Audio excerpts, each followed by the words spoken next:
Sa video na to, tapos na pala tayo mag-deliver at balik naman tayo ng Manila. At nadaanan namin sa starboard side itong barko na container. Palaging Sambuanga yung puerto nito. Malapit na kami sa anchorage. Dead slow ahead, please.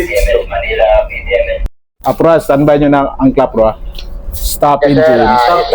Tribor na ang klase rin, tribor. Oh, it's tribor. Naka-stop engine na yung makina at atras na kami. Forward. Standby tayo, open brake, atras tayo. Sir, standby. Atras tayo. Okay.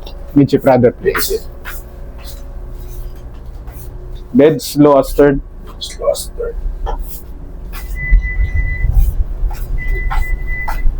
May akyat. Good morning sa lahat ng follower at viewer natin. Angkorahin naman tayo dito sa Manila. Mabilis lang yung biyahe natin dito.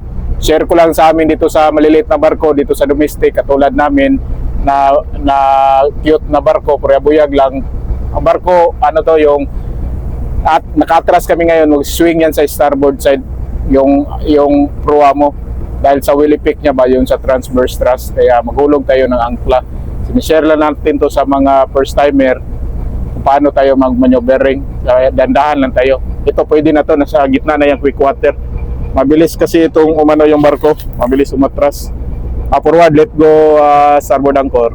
Let go, starboard anchor. Pag na-area na natin yan, open brake lang natin. Yan. Bilis lang yan. Tapos stop. Tapos stop na natin yung engine natin. Anchor, open brake. Okay, open brake.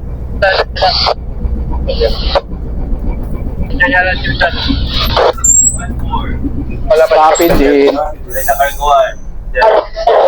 Finish engine. Finish engine. Tugalim ako. Okay.